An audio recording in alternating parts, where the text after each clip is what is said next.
Turabaramukije bakunzi mudukurikira ku isheni ya YouTube. Daniel Mugisha, je muvugana ni Daniel Mugisha. Mugiye gukurikira ikiganiro muzohora muronka imisi yose amateka ibikogwa n'ivyaranze abanyepolitike b'u Burundi muri kahise no muri kubu. Murahawe kazi. Tubasaba gukora subscribe ku ishene Daniel Mugisha. Mukole like, share, partage canke commentaire duterera ivyumviro vyanyu. Mu kiganiro amateka ibikorwa n'ivyaranze abanyapolitiki b'abarundi uno munsi tubayagira ku mateka y'abantu batatu batewe iteka ryo kugenwa mu mabanga y'umushikiranganje wa mbere w'u Burundi kandi bari basanzwe mu nzego z'umutekano. Mu bihugu vyinshi imigenderanire y'umukuru w'igihugu n'umushikiranganje wa mbere yamitoroshe. Iyo bigaze ku bashikiranganje ba mbere b'abasirikareho biba biteye ubwoba. Kenshi binahera nabi. Mu Burundi hari abantu batatu bo mu nzego z'umutekano bamaze gutegwa iteka ryo kwitwa premier ministre. Abo ni bande barongoye leta y'u Burundi ryari na ryari. Abo sabandi uwa mbere ni Capitaine Michel Micombero yabaye umushikiranganje wa mbere kuva ku 11 mu Kakaro 1966 gushika ku 28 Munyonyo 1966 nyene. Aho hari ku ngoma y'umwami ntare wa gatanu Karoli Ndizeye. Lieutenant Colonel Edouard Nzambimana yabaye umushikiranganje wa mbere kuva ku 10 Munyonyo 1976 gushika ku 13 Gitukutu 1978. Aho hari ku ntwaro ya Prezida Jean-Baptiste Bagaza. Ugira gatatu ni commissaire de police générale Alain Guillaume Bunyoni umushikiranganje wa mbere kuva kwa 2023 ruheshi 2022 kugeza uno munsi aho turi ku ntwaro ya Evariste Ndayishimiye. None aba bagabo batatu ni bande? Michel Micombero yavutse kwa 2026 myandagaro 1940 muri komine Rutovu mu ntara ya Bururi. Numwe mu ntwazangabo za mbere z'igisirikare cy'u Burundi yarungitswe kwiga ivyigwa vya gisirikare mu Bubirigi mu 1960 acaragaruka mu gihe aho Burundi bwari bwikukiye. Mu mwanya muto cyane Michel Micombero yarahawe amabanga akomeye y'igihugu ku myaka 23 gusa y'amavuka. Yari umunyamabanga wa leta ajejwe igisirikare secrétaire d'état à l'armée. Muri gitugutu 1965 Capitaine Micombero yarahagaritse umugambi wa mbere wo gutembagaza ubutegetsi aho hari umugwi w'abajandarume n'abasirikare bavugwa ko bari abahutu bateye ikirimba cy'umwami Mwambutsa. Umwami yarabinyegeje baramubura be bongera batera no ku rugo rw'ari umushikirangoma wa mbere bamusiga bamurashe bazi ko yapfuye. Capitaine Micombero yifashishije abasirikare b'abakomando bavuye igitega barongowe na Capitaine Paul Rusiga barahagaritse ico gitero ku wa 8 mu Kakaro 1966. Samura gwa umwami Umuganwa Karoli Ndizeye yaratembagaje ubutegetsi bwa se maze acaragena Capitaine Michel Micombero mu mabanga y'umushikirangoma wa mbere. Capitaine Micombero yabangikanije ayo mabanga nayo kuba umushikirangoma wo kwivuna abansi n'intwaro yo hagati mu gihugu. Mu mezi ane gusa yamaze muri ayo mabanga Capitaine Michel Micombero yagumye anyinyurana n'umwami ababegereye aho gusukamwo mabisi bakongera kubatandukanya. Mu ntango za Munyonyi 1966 umushikirangoma wa mbere yasarukiye u Burundi mu nama y'abakuru b'ibihugu n'amareta bigize umuryango w'ubumwe bw'Afrika i Addis-Abeba muri Ethiopia aba acabonana n'umukuru w'igihugu ca Republika Iharanira Demokarasi ya Kongo Lieutenant Colonel Joseph-Désiré Mobutu. Abakurikirana ibintu n'ibindi bavuga ko hariho hapangiwe umutego wo gukura umwami ntare wa gatanu Karoli Ndizeye. Yarafashe urugendo rumushikani Leopoldville Kinshasa y'ubu muri Kongo mu birori vyo guhimbaza umwaka Prezida Mobutu yaramaze ku butegetsi. Umwami yaragiye ntiyagarutse kuko yagiye asanga atembagajwe n'abasirikare barongowe n'umushikirangoma wiwe wa mbere Capitaine Michel Micombero. Capitaine Micombero yararongoye igihugu gushika kwa mbere Munyonyo 1976 aho nawe yatembagajwe n'abasirikare barongowe na Colonel Jean-Baptiste Bagaza. Michel Micombero yasagavye kwa 16 mukakaro 1983 i Mogadisho muri Somalia, aho yari amaze imyaka 7 ari mu buhungiro. Bivugwa ko yahitanywe n'ihagara ry'umutima arrêt cardiaque. Prezida Bagaza yaremeye ko ikiziga ca Prezida Micombero gitahukanwa maze ahambwa ku rugo rwiwe mu Rutovu. Bimwe mu byaranze ubutegetsi bwa Prezida Micombero turamaze kubyandika ko mu nkuru zibiri kuri runo rubuga. Lieutenant Colonel Edouard Nzambimana yavutse kuwa 20 Kigarama 1945 muri komine Matana mu ntara ya Bururi. Ni umwe mu ntwazangabo z'igisirikare cy'u Burundi yize mu Bubirigi, aho yahuriye na mugenzi we Jean-Baptiste Bagaza. Abaza amabanga bavuga ko iyo mu Bubirigi ari naho izo ntwazangabo zibiri zoba zaraganiriye ibijanye no gutembagaza ubutegetsi bwa Micombero, maze batahasigaye gushira mu ngiro umugambi bapfunditse. Aho bagarukiye mu Burundi mu ntango ya za 70, bose uko ari babiri bagiye barashingwa amabanga ahambaye mu gihugu. Mu myaka ya nyuma y'ubutegetsi bwa Micombero, Lieutenant Colonel Edouard Nzambimana yari umushikiranganje ajejwe ibikorwa vya leta, mu gihe Colonel Bagaza we yari cegera c'umukuru w'ibiro vya gisirikare. Abaza amakuru y'ico gihe bavuga ko bano bagabo babiri ata muntu n'umwe yigera ababona baganira kugira birinde ngo ubutegetsi nibo bave bubicura ko hari ivyo bariko barategura. Kuwa mbere Munyonyo 1976, mu gihe Prezida Micombero yariko yitegurira imyaka 10 yari amaze ku butegetsi, niho hinjira ku kirimba iwe umukuru w'ingabo zizejwe kumucungera, maze amenyesha Prezida Micombero ko abasirikare bafashe ingingo yo kumubogoza kandi bamumutumye. Ni gutyo ubutegetsi bwa Republika ya mbere bwasenyutse atamaraso abanje guseseka.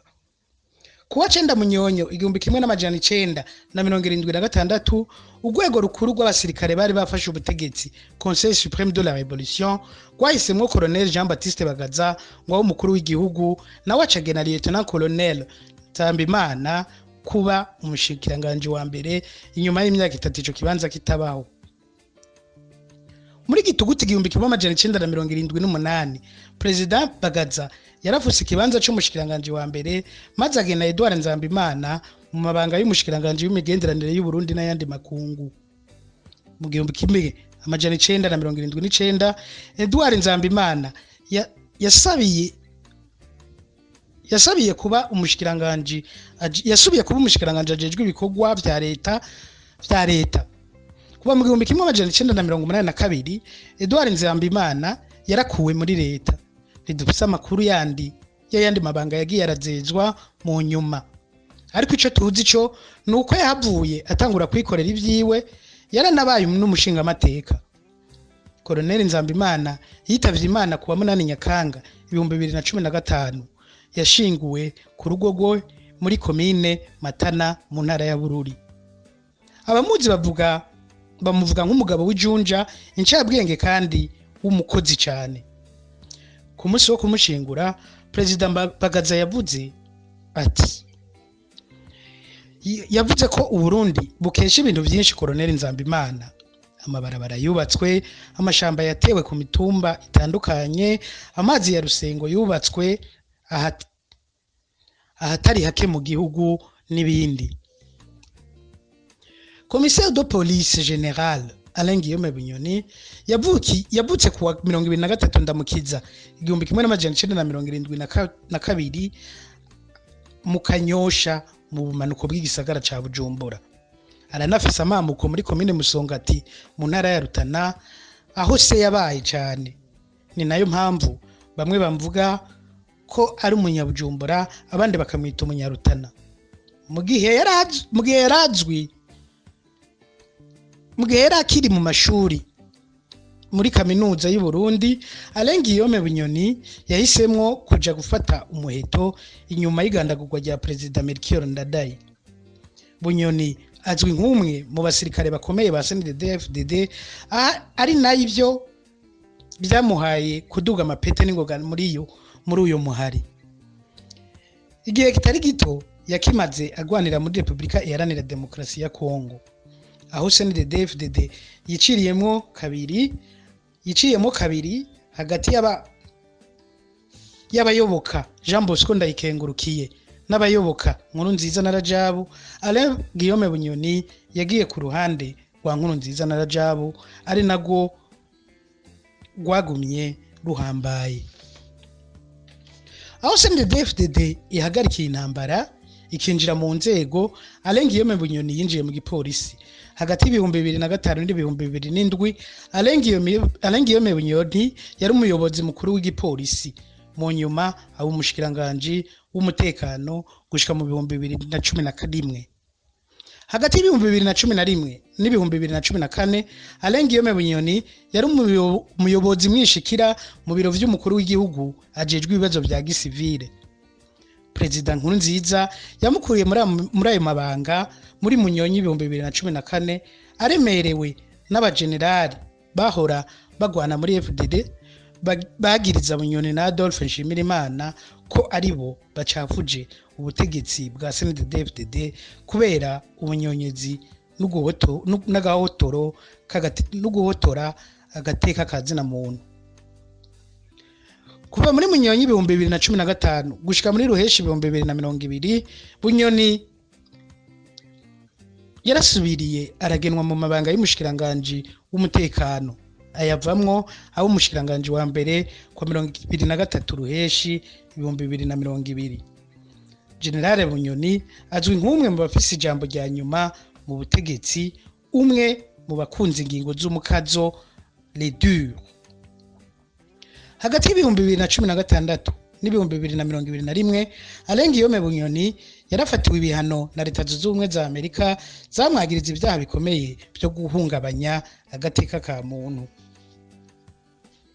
Ikibazo c'abasirikare mu kibanza c'umushikiranganje wa mbere nuko imigenderanire y'utwara igihugu n'utwara leta yamitoroshe, cyane cyane iyo bose ari abantu bihagarara ko cyane, maze akaba atavuga ati ico ndi ndagikesha washizeho. Ingorane ya mbere ihagaze ku kumenya neza imbibe z'ubutegetsi bwabo. Mu gihe ari wagabo ubushikiranganje bwose, ni igiki umushikiranganje wa mbere atabajejwe mu gihugu? Inyishu y'iki kibazo iragoye cyane. Ni kenshi rero bishika urongoye igihugu n'umushikiranganje wa mbere basanga hari ingingo batumvikana ko hakaba uhebera ubundi gusa. Kindi kigorana hagati yabo kijanye n'ivyubahiro be no kwemerwa mu gihugu. Umushikiranganje wa mbere aba habona ko asigaje ingazi imwe gusa, kandi akaba afise inshoreke ziguma zimwereka ko ari wabereye ikibanza ca mbere. Umukuru w'igihugu nawe agerageza gufata umushikiranganje wa mbere nk'umwe mu bagize leta, agashaka ko mubere uwo kwitwararika amadosiye y'ubuhinga gusa. abahamucunze cyane na rijya nawe bafise icoreke ziguma zimwereka ko umushikiranganje wa mbere ategura kumusubirira. Iyo umushikiranganje wa mbere ari umusirikare, ivyo byose birunyuka kuko nawe abafise mu nzego z'umutekano abamwemera ashobora gukoresha umwanya wari wo wose. Umukuru w'igihugu n'umushikiranganje wa mbere barasharikana kandi ku matora bazokurikira. Umushikiranganje wa mbere yama yifuza ko kwaduka intambamyi zituma umukuru w'igihugu atitoza, maze agaca bari we yitoza, mu gihe umukuru w'igihugu ari gake umushikira ngo yiyumvire ko iyo nahiganwa n'umushikiranganje wa mbere wiwe. Mu Burundi vyarabonetse ingene ivyo bibanza bibiri bishobora gutera ingorane. Capitaine Michel Micombero yari umusirikare mu gihe umwami ntwazangabo Karoli Ndizeye yari akiri muto cyane kandi atazinanye n'abasirikare. Ndizeye byaramugoye gose gutegeka abasirikare kugera naho batangura kumukubutsa kwidegemvya. Kandi undura n'igihe abasirikare bacunze radio y'igihugu bankiye umwami kuja kuvuga ijambo kubera batinya ko agira atangaze ko akuye umushikirangoma wa mbere. Gukura umwami bitabaye ibintu byoroshe cyane mu minwe ya Capitaine Micombero kubera igisirikare ari we yari agifise. Imigenderanire ya Prezida Bagaza na Premier Ministre Nzambimana na nyene yarimwo gucungana bikomeye. Bose bari abasirikare bava mu karere kamwe k'igihugu, ari nako kavamwe abasirikare benshi. Bose zari incabwenge, bari bazinanye ivyo bashoboye. Ni navyo vyatumye Colonel Bagaza afata ikibanza cy'umushikiranganje wa mbere, naho yemeza ko Colonel Nzambimana ari umushikiranganje ashoboye akazi. Bagaza yarabona ko Nzambimana abirambiyemwo yari guhava musenyura. Igihe amukuye mu bushikiranganje bwa mbere, yaramumajije imyaka 4 muri leta amushinga yandi mabanga nk'umushikiranganje asanzwe mu nyuma aramwigizayo gose. Kutumvikana k'umukuru w'igihugu n'umushikiranganje wa mbere byarabonetse cyane ku ntwaro ya Prezida Sylvestre Ntibantunganya na Antoine Nduwayo, naho bose barabasibire birangira umushikiranganje wa mbere yiyemereye ko bibananiye gutwara. Inyuma hakurikiye itembagazwa ry'ubutegetsi, ikibanza cy'umushikiranganje wa mbere carapfuswe kuva mu 1998 hatanguye amasezerano yo gusangira ubutegetsi kumbure mu ntumbero yo kubuza ukunyinyurana kwa Prezida na Premier Ministre gusubira kubaho. Prezida Buyoya ntiyashaka ko yisanga ariko anyinyurana n'umushikiranganje wa mbere avuye muri Frodebu. Benshi baratangaye Prezida Nkurunziza agarukanye ico kibanza mu ibwirizwa shingiro ryo mu 2018, ariko ho biboneka ko intumbero yari yindi. Tuzobigarukako. Evariste Ndayishimiye na Alengiyome Bunyoni bose n'abasirikare barababanwa mu myaka, barasangiye urugamba n'abantu bashaka gusa muri vyose nkuko vyari bimeze hagati y'Abagaza na Nzambimana. Igihe Evariste Ndayishimiye amenyesha abagenzi biwe ko agiragene Alengiyome mu mabanga y'umushikiranganje wa mbere baguye mu gahundwe, bamwe amatwa dusumira imigenderanire n'umukuru w'igihugu yacitangura gucumbagira. Hari n'abanse kuba abashikiranganje muri leta irongowe na Bunyoni. Bose bahanuye Prezida Ndayishimiye ko yohagarika uko kugena Bunyoni ari nko kwihamagarira amakara mu mozo. Ariko Prezida Ndayishimiye we yoba yavuga ko adashobora guhemuka ku isezerano yari yahaye sekuru Nkurunziza. Umwaka wa mbere wa Ndayishimiye na Bunyoni wumvikanamwe amajambo atangaje. Umukuru w'igihugu avuga ko atagira abamufasha, avuga ko hari abashaka kumugandagura mu bo basangiye umugambwe. Umushikiranganje wa mbere nawe avuga ko hari abamwanka kuva hejuru gushika hasi. Zimwe mu ngingo Prezida Ndayishimiye yagiye arafata zisa nizitumbereye kugara amariba y'amafaranga ya Bunyoni nkuko yoba yarabihanuwe n'abandi bakuru b'ibihugu. Guhagarika amasezerano y'ivy'ubutare, guhagarika amasezerano yishira hamwe cyakora amapasiporo muri PAF, kugwanya ibitenge vya magendo n'ibindi. Mu gihe umukuru w'igihugu aguma gwiza ingendo hanze, umushikiranganje wa mbere Bunyoni asa n'utarenga imbibe. Mu mwaka n'inusu amaze kugira urugendo rumwe muri Tanzania ku izina ry'igihugu.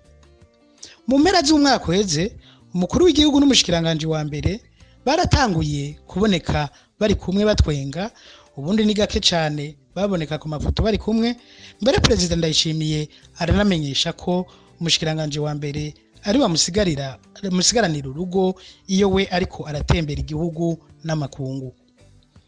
Abo bagabo bahanzwe amaso n'igihugu n'amakungu uko imigenderanire yabo izobandanya imera. Tubihe umwanya niwo nyishu nziza. Mbega wewe waduteze amatwi, hari ico wize muri iyi nkuru? Naho ubutaha mu kiganiro gikurikira.